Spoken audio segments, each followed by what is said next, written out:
बिस्मिल्लाहिर्रहमानिर्रहीम। आज हम डिस्कस करेंगे power of N AC circuit.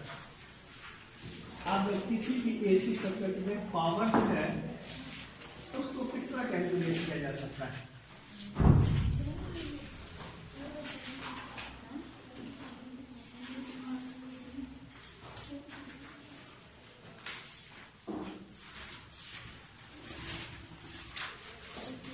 देखेंगे हमने पहले रेजिस्टर सर्किट लिया था, उसमें हमने ये कहा था कि एक ये रेजिस्टर है, इसके साथ एसी सोर्स लगा दिया है, तो चूंकि इसमें करंट और वोल्टेज एक दूसरे की इन फेज है, यानी कि ये V है, कह लें VRMS और ये IRMS। तो VRMS और IRMS एक दूसरे का पैरेलल है, ये इसका डिफरेंस 0 के बराबर है। तो इसमें जो पावर कंजम्पशन होगी, पावर जो होगी यहाँ पे वो सिंपल IRMS और VRMS का प्रोडक्ट होगी। उसके बाद हमने सर्किट पढ़ा था कैपेसिटर। उसमें क्या था कि सोर्स के साथ हमने ये एक कैपेसिटर जोड़ दिया सीरीज में।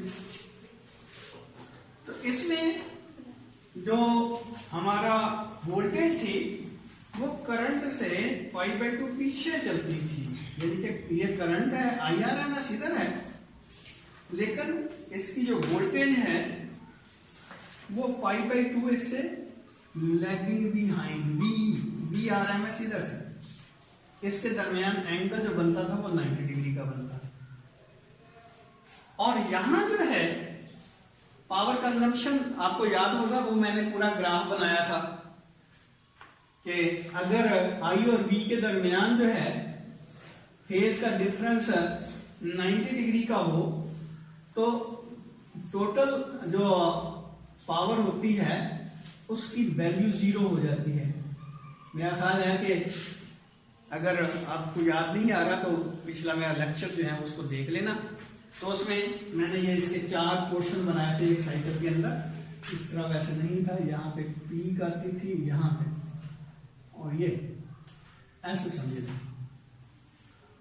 तो इसमें यानी कि कैपेसिटर में भी इसी तरह होता है कि वोल्टेज और जो करंट होता है उसके दरमियान 90 डिग्री का फेज का डिफरेंस होता है। और कैपेसिटर अपना इंडक्टर में भी यही होता है, यानी कि जब हम एक इंडक्टर सर्किट इस्तेमाल करते हैं तो उसमें भी ये फेज का डिफरेंस जो है वो 90 डिग्री का होता है। लेकिन इसमें और इसमें फर्क ये होता है कि यहाँ जो करंट होता है वो पीछे चलता है वोल्टेज के, यानी कि वोल्टेज जो है वो π/2 लीड कर रही होती है।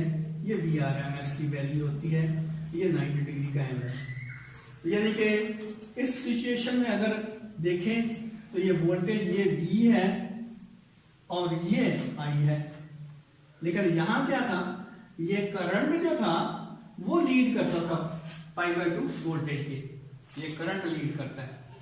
तो डेफिनेटली यहां पे जो पावर कंजम्पशन है वो 0 के बराबर होगी। इसका मतलब इस केस में भी 0 के बराबर, इस केस में भी पावर कंजम्पशन 0 के बराबर होगी।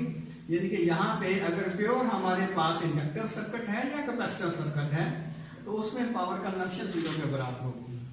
अब हम एक सिंगल रिलेशन ऐसी देखना चाहते हैं कि जो इसके लिए भी सेटिस्फाई हो और इसके लिए भी, इनके लिए भी, दोनों के लिए भी सेटिस्फाई हो। तो उसके लिए फिर हम क्या करते हैं, हम कहते हैं कि पावर जो होती है वो होती है IRMS VRMS cos of theta कह लें, फाई कह लें। अब ये देखें जब फाई 0 के बराबर हो, जिस तरह यहां पे है, तो cos 0 आपको पता है 1 के इक्वल होगा, तो पावर हमारी ये IRMS VRMS की इक्वल होगी। लेकिन इस सिचुएशन में देखें कि ये जो एंगल बनता है ये 90 डिग्री का बनता है, तो cos 90 जो होता है वो 0 के बराबर होता है। इसका मतलब यहाँ पे पावर कंजम्पशन जो है 0 के बराबर होगी। और इसी तरह यहाँ भी फेज का डिफरेंस जो है वो 90 डिग्री का बनता है, तो cos 90 जो है वो फिर 0 के बराबर हुआ। तो इसका मतलब यह है कि ये जो हमारा एक्सप्रेशन है ये किसी भी एसी सर्किट के लिए आप अप्लाई कर सकते हैं। चाहे वो रेजिस्टिव हो, चाहे वो कैपेसिटिव हो, चाहे वो इंडक्टिव हो, या इनका कॉम्बिनेशन हो, यानी कि कैपेसिटर, इंडक्टर और रेजिस्टर तीनों ही लगे हुए हैं, तो भी यही आपको एक्सप्रेशन जो है इस्तेमाल करना पड़ेगी पावर कंजम्पशन के लिए। तो ये जो इसका मल्टीप्लाइंग फैक्टर आता है, ये वाला खास तौर पर इसको हम नाम देते हैं पावर फैक्टर का, यानी कि cos ऑफ फाई जो है ये कहलाता है पावर फैक्टर, ये कहलाता है पावर फैक्टर। अब देखिए पावर फैक्टर जो है रेजिस्टिव सर्किट के लिए होगा, जबकि प्योरली इंडक्टिव कैपेसिटिव सर्किट है या प्योरली इंडक्टिव सर्किट है तो उसके लिए पावर फैक्टर जो है उसकी वैल्यू 0 के बराबर होगी। तो जब ये 1 होगा तो उस वक्त जाहिर है पावर जो है IRMS और VRMS के प्रोडक्ट के बराबर होगी। लेकिन उसके मुकाबले में यहाँ पे और यहाँ पे जब इनका फेज का डिफरेंस I और V का 90 डिग्री का होगा तो इसका पावर फैक्टर की जो रिजल्ट आएगा वो 0 के इक्वल होगा। अब इसके बाद बड़ा ही इंपॉर्टेंट आर्टिकल जो है शुरू कर रहे हैं, और ये है हमारा RLC सीरीज रेजोनेंस सर्किट, यानी कि इसमें रेजिस्टर, कैपेसिटर और इंडक्टर को हमने सीरीज में जोड़ना है, और ये बड़ा ही इंपॉर्टेंट हमारा सर्किट बनता है। ये जो खास तौर पर अब तो खैर आती है ना, ये मुख्तलिफ इलेक्ट्रॉनिक कंपोनेंट्स ऐसे आ गए हैं जैसे ट्यूनिंग वगैरह हम करते हैं, यानी कि ये जो हमारे रिसीवर होते हैं, रेडियो है या टीवी वगैरह है, तो इसके सिग्नल को कैप्चर करने के लिए आप तो जदीद किस्म के वो डिजिटल किस्म के हमारे रेजोनेंस सर्किट आ गए हैं। इनिशियली जो हम सर्किट इस्तेमाल करते हैं वो उसमें क्या होता है, यही RLC सीरीज सर्किट होता है जो किसी पर्टिकुलर फ्रिक्वेंसी के ऊपर मैक्सिमम रिस्पांस देता है। तो रेजोनेंस सर्किट के लिए हम RLC सीरीज सर्किट इस्तेमाल करते हैं। तो अभी आपको पता चल जाएगा कि इसमें ये रेजोनेंस किस तरह होती है। तो ये है RLC सीरीज रेजोनेंस सर्किट। तो इसमें ऐसा करते हैं कि ये एक हम सोर्स लेते हैं, AC सोर्स लेते हैं। अब तक जो हमने सोर्सेस डिस्कस किए उसमें हम फ्रिक्वेंसी जो है उसको फिक्स रखते थे, लेकिन ये जो सोर्स हम ले रहे हैं अब इसकी फ्रिक्वेंसी जो है हम चेंज कर सकते हैं। तो ये बेटे सिग्नल जनरेटर वगैरह ये हमारे पास ऐसे होते हैं जिनसे हम फ्रिक्वेंसी जो है उसको चेंज कर सकते हैं। तो यहाँ ऐसा ही सिग्नल जनरेटर हमने लगाया हुआ है जो कि साइनसोइडल वेव जो है आउटपुट पे देता है, लेकिन उसकी जो फ्रिक्वेंसी है वो वेरिएबल है, चेंजेबल है। हम अपनी रिक्वायरमेंट के मुताबिक उसकी फ्रिक्वेंसी इंक्रीज भी कर सकते हैं और डिक्रीज भी कर सकते हैं। तो ये इस तरह का सोर्स लगा हुआ है जिसकी फ्रिक्वेंसी जो है वो वेरिएबल है। इसके साथ हम क्या लगा देते हैं, ये 3 कंपोनेंट लगाते हैं सीरीज में। आप बच्चे यहाँ भी परेशान होते हैं कि पता नहीं पहले कैपेसिटर लगाना है या इंडक्टर लगाना है या रेजिस्टर लगाना है। तो इसमें कोई मसला नहीं बनता, रेजिस्टर, कैपेसिटर, इंडक्टर एक ही लाइन में आप शो कर सकते हैं, इस तरह भी शो कर सकते हैं।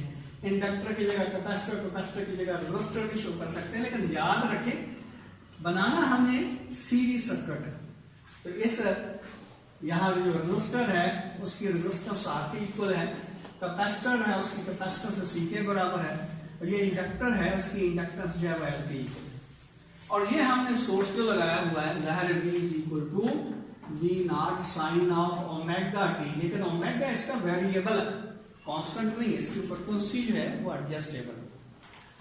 अब ये देखिए कि यहाँ हमारे पास जो सर्किट बनता है इसमें जो तीनों कंपोनेंट हैं उनका बिहेवियर एक दूसरे से डिफरेंट है।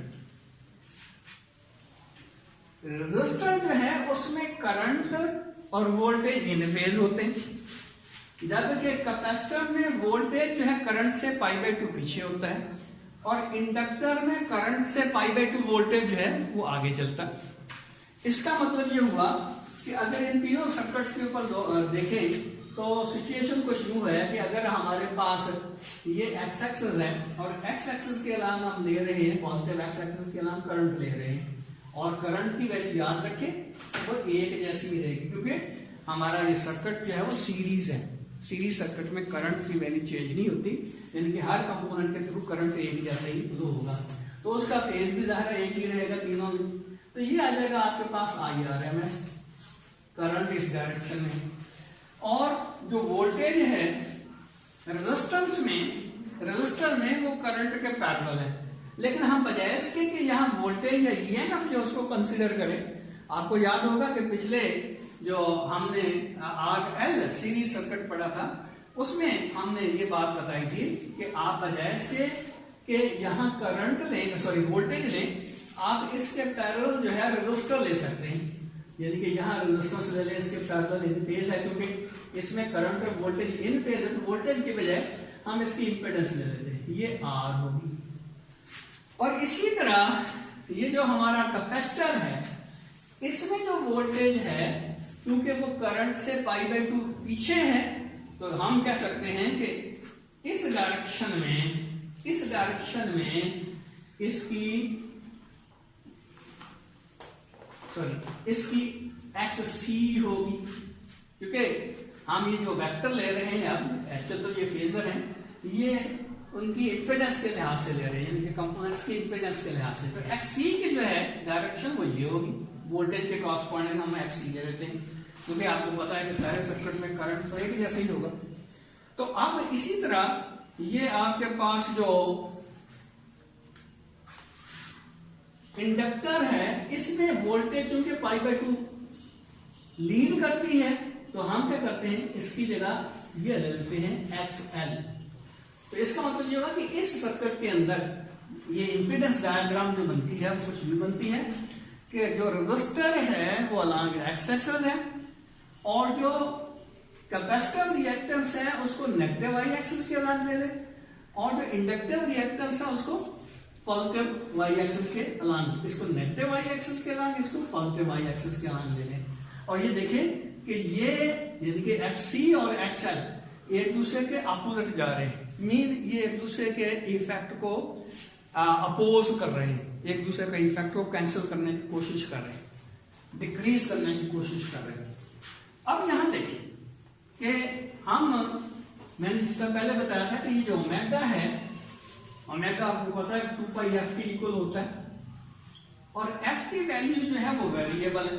इसका क्या मतलब हुआ, जहां पे f की वैल्यू 0 होगी ओमेगा की वैल्यू 0 होगी, और जहां पे f की वैल्यू जो है वो इंक्रीज होती जाएगी, ओमेगा की वैल्यू भी इंक्रीज होती जाएगी। तो इनिशियली अच्छा एक और बात भी यहां देख लें कि f को 0 के बराबर हम नहीं लेंगे, क्योंकि 0 का मतलब ये हुआ कि यहां हमने डीसी सोर्स लगाया हुआ है, डीसी सोर्स की फ्रीक्वेंसी जो है वो f 0 के बराबर होगी। हम कहते हैं कि लो फ्रीक्वेंसी से हमने इसकी फ्रीक्वेंसी को इंक्रीज करना शुरू कर दिया है, तो लो फ्रीक्वेंसी के ऊपर जाहिर है ओमेगा की वैल्यू कम होगी। और हमें ये पता है, क्योंकि ये देखेंगे जो रेजिस्टर है उसका जो इफेक्ट है रेजिस्टेंस, यानी रेजिस्टिव इफेक्ट जो है वो फ्रीक्वेंसी के ऊपर डिपेंड ही नहीं करता। मैंने उसकी रीजन भी बताई थी कि जो रेजिस्टेंस होती है वो ड्यू टू कोलाइजन होती है, चार्ज पार्टिकल की लेटेस्ट पॉइंट के साथ कोलाइजन होती है, तो जब भी चार्ज कैरियर मूव करेंगे उनकी कोलाइजन तो होगी, तो कोलाइजन की वजह से क्या होगा, उनकी रेजिस्टेंस जो है उसके ऊपर कोई इफेक्ट नहीं पड़ेगा अगर हम फ्रीक्वेंसी इंक्रीज कर दें या डिक्रीज कर दें। लेकिन फ्रीक्वेंसी का इफेक्ट किसके ऊपर होगा, कैपेसिटर रिएक्टेंस के ऊपर होगा और इंडक्टर रिएक्टेंस के ऊपर होगा। और देखिए लकीली ये दोनों एक दूसरे के अपोजिट है, तो इसका मतलब ये हुआ कि एट लो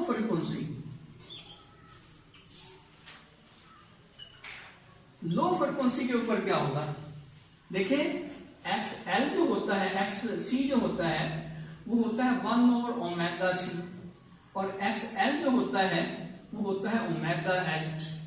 तो जब फ्रीक्वेंसी कम होगी तो FC की वैल्यू ज्यादा होगी और XL की वैल्यू कम होगी, क्योंकि फ्रीक्वेंसी जब लो होगी तो जाहिर है इसका रेसिप्रोकल जो वो हाई होगा, लेकिन ये इसका प्रोडक्ट है ओमेगा का L के साथ, इसका तो इसकी वैल्यू जो है वो लो होगी, इसकी वैल्यू हाई होगी। तो इसका मतलब ये हुआ कि इसका इम्पैक्ट जो है नेग्लिजिबल समान होगा।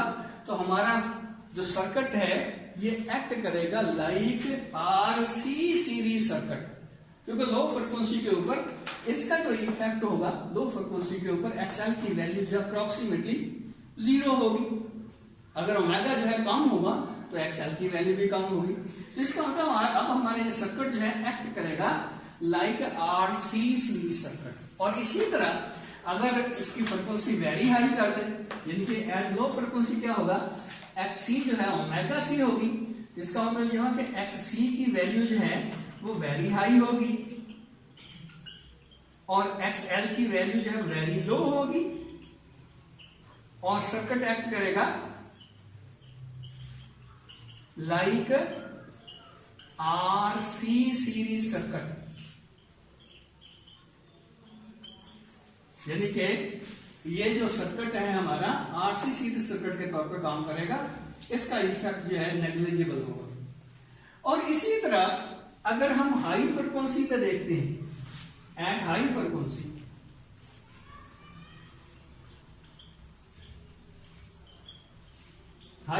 पे क्या होगा, एक्ससी की वैल्यू लो होगी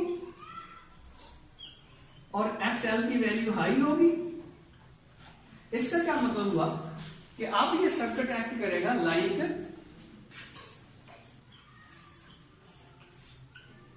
आरएल सीरीज सर्किट। यानी कि उस वक्त ये आरएल सीरीज सर्किट के तौर पर काम करेगा, क्योंकि इसकी जो इसका जो इफेक्ट होगा वो नेग्लिजिबल होगा।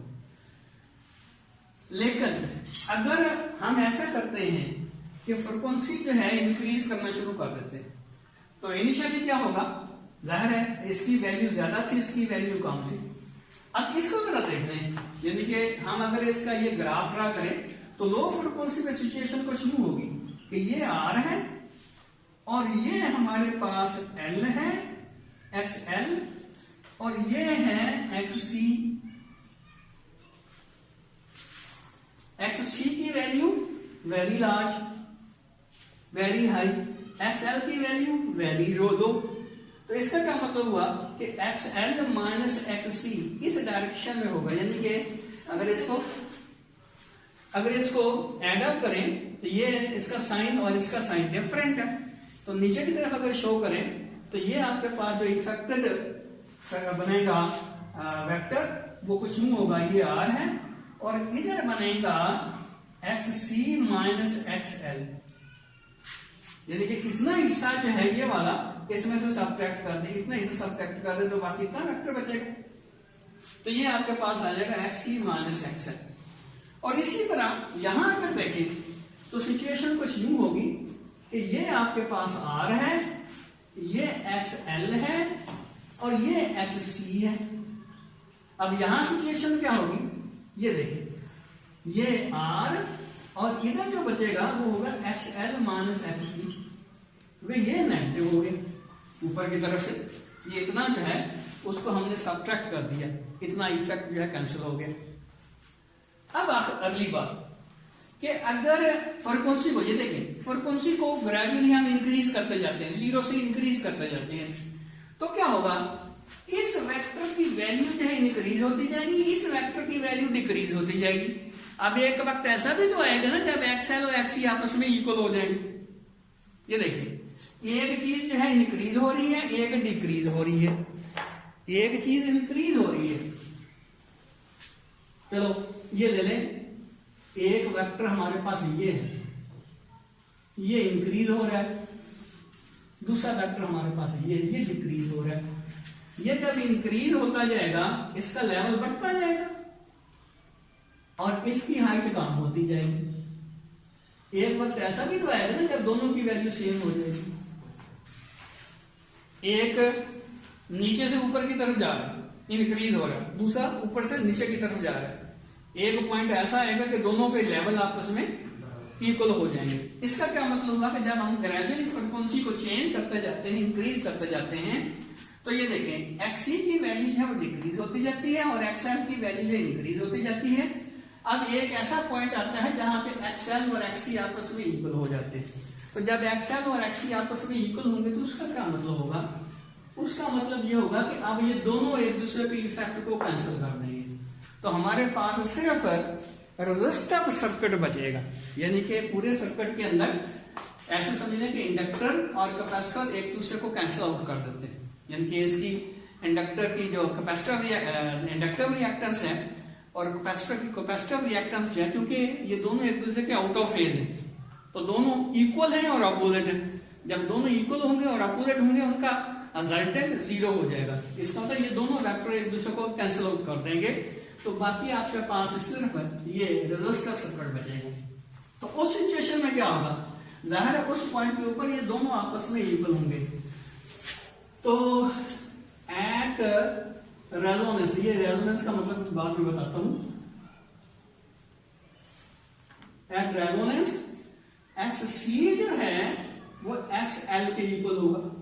अब एक्स सी की वैल्यू क्या होगी, ये 1/ओमेगा सी, और एक्स एल की वैल्यू क्या होगी, ओमेगा एल। अब हम क्या करते हैं, ये ओमेगा इधर ले जाते हैं और एल जो इधर ले जाते हैं, तो ये आ जाएगा omega square is equal to omega इधर ले गए, एल इधर ले गए, तो 1/LC आ गया। अब इसका क्या मतलब हुआ, दोनों तरफ हम अंडर रूट ले लेते हैं, तो ओमेगा की वैल्यू आपके पास आ जाएगी 1/LC अंडर रूट। ओमेगा किसके इक्वल होता है, 2πf के बराबर होता है, तो ये आ जाएगा LC अंडर रूट, तो f किसके इक्वल हो जाएगा 1/2πLC अंडर रूट। तो ये वो पर्टिकुलर फ्रीक्वेंसी है जिसके ऊपर XL और XC की वैल्यू है, XL और XC की वैल्यू है एक दूसरे को कैंसिल कर देती है। इसका मतलब ये होगा कि उस वक्त इसकी जो इंपीडेंस होगी, सर्किट की जो इंपीडेंस होगी वो मिनिमम होगी।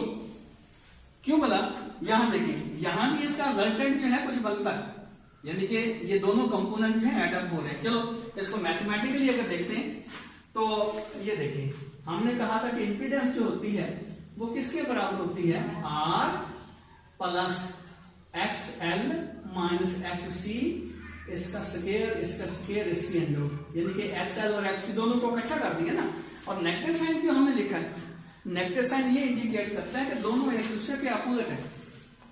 याद रखें हमने जो पिछला सर्किट पढ़े थे RL और RC, उसमें क्या कहा था कि Z जो होता है वो R square plus XC square इसकी अंडर, ये कैपेसिटर RC सर्किट के लिए पढ़ा था। और RL के लिए क्या पढ़ा था, impedance is equal to R square plus XL इसका स्क्वायर इसकी अंडर। ये इंडक्टिव सर्किट के लिए था, यानी कि L के लिए था, ये RC के लिए था। अब तो यहां तीनों इकट्ठे हो गए ना, R भी आ गया, C भी आ गया और L भी आ गया। इसका क्या मतलब हुआ कि आप इक्वेशन जो है Z की वो ये बनेगी R square plus XL square minus XC square और इसकी अंडर। तो इसका क्या मतलब हुआ, यानी कि जिस तरह यहां हमने वो बनाई थी ना डायग्राम, कि ये आपके पास वेक्टर जो है वो आ गया XL माइनस XC और ये जो था वो R था। अब इसका जो रिजल्टेंट आएगा उसकी मैग्नीट्यूड किस तरह निकालेंगे, ये देखिए, ये आएगा इंपीडेंस X कंपोनेंट का स्क्वायर प्लस Y कंपोनेंट का स्क्वायर और उसकी अंडर, X कंपोनेंट का स्क्वायर प्लस Y कंपोनेंट का स्क्वायर और उसकी अंडर।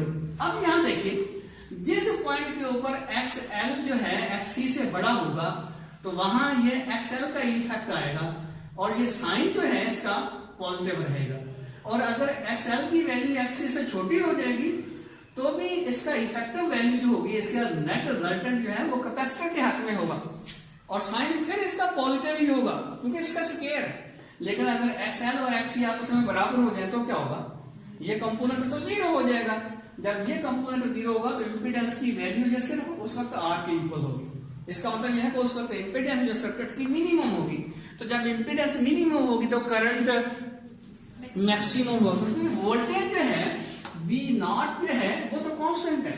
इसका मतलब ये हुआ कि उस वक्त वोल्टेज जो है, सॉरी करंट जो है उसकी वैल्यू मैक्सिमम होगी। तो इसका मतलब ये हुआ कि इस फ्रीक्वेंसी के ऊपर इसमें इस सर्किट के अंदर करंट जो है वो मैक्सिमम फ्लो होगा। और ये देखिए, ये पर्टिकुलर फ्रीक्वेंसी है, एक मखसूस फ्रीक्वेंसी के ऊपर करंट की वैल्यू जो है वो मैक्सिमम आ रही है।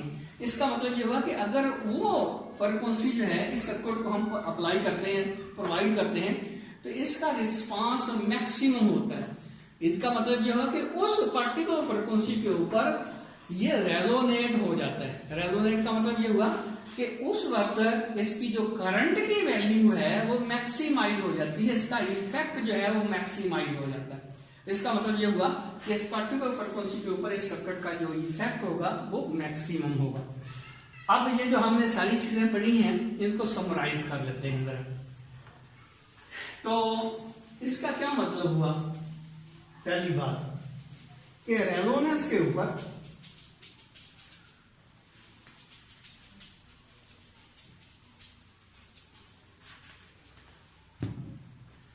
फ्रीक्वेंसी जो होती है एफ वो 1/2 पाई एलसी अंडर रूट के बराबर होती है। दूसरी बात क्या है कि इस फ्रीक्वेंसी के ऊपर जो हमारा सर्किट है उसकी जो इंपीडेंस है वो सिर्फ रेजिस्टिव होती है। इसकी जो इंपीडेंस होगी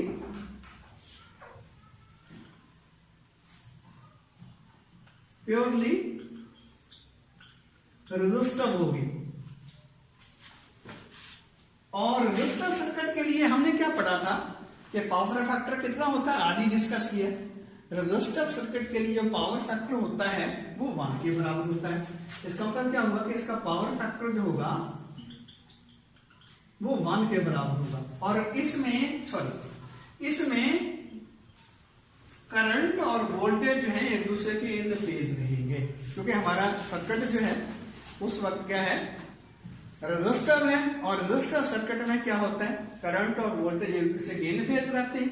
जब इन फेज होंगे तो पावर फैक्टर यानी कि cos और थीटा किसके इक्वल होगा, 1 के। cos 0 जो है 1 के इक्वल होता है।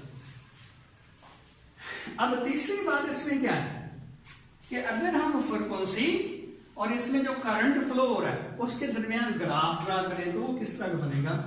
इधर हमारी फ्रीक्वेंसी जो है चेंज हो रही है और इधर जो है वो इसमें करंट चेंज हो रहा है। तो इनिशियली इसकी इंपीडेंस ज्यादा होगी। क्यों बोला कि उस वक्त कैपेसिटर जो है वो डोमिनेट करेगा, यानी कि कैपेसिटर रिएक्टेंस जो है डोमिनेट करेगी। रिजल्ट क्या निकलेगा कि करंट की वैल्यू कम होगी। अब जैसे जैसे हम फ्रीक्वेंसी इंक्रीज करते जाते हैं इस वेक्टर की लेंथ कम होती जाती है, इस वेक्टर की लेंथ ज्यादा होती जाती है। इसका मतलब यह हुआ कि अब इसको ये एक दूसरे को कैंसिल करने की कोशिश करते जा रहे हैं एक दूसरे का अपोजिट होने की वजह से। तो रिजल्ट क्या निकलेगा, जब इंपीडेंस की वैल्यू कम होती जाएगी तो करंट की वैल्यू जो है वो बढ़ती जाएगी। अब एक पर्टिकुलर फ्रीक्वेंसी के ऊपर क्या होगा, करंट जो है उसकी वैल्यू मैक्सिमम हो जाएगी। ये वो फ्रीक्वेंसी है, ये वाली फ्रीक्वेंसी जिसके इसको F0 कह लें, ये F0 है, जिसके ऊपर इसकी इंपीडेंस या सर्किट की वो मिनिमम होगी। इंपीडेंस मिनिमम होगी तो करंट मैक्सिमम होगा और इस करंट की वैल्यू जहां I0 के बराबर होगी। और ये I0 किसके बराबर होगा, V0/R के इक्वल होगा, क्योंकि इसमें रेजिस्टिव सर्किट सिर्फ है, यानी कि ये रेजिस्टेंस जो है सिर्फ एक्ट कर रही है, ये तो एक दूसरे को कैंसिल कर रहे हैं। और हमारी जो वैल्यू है मैक्सिमम V0 के बराबर है। इसका मतलब ये हुआ कि यहाँ पे करंट की वैल्यू मैक्सिमम होगी और वो किसके इक्वल होगी, V0/R के बराबर होगी। अब अगली बात यह बड़ी इंपॉर्टेंट है।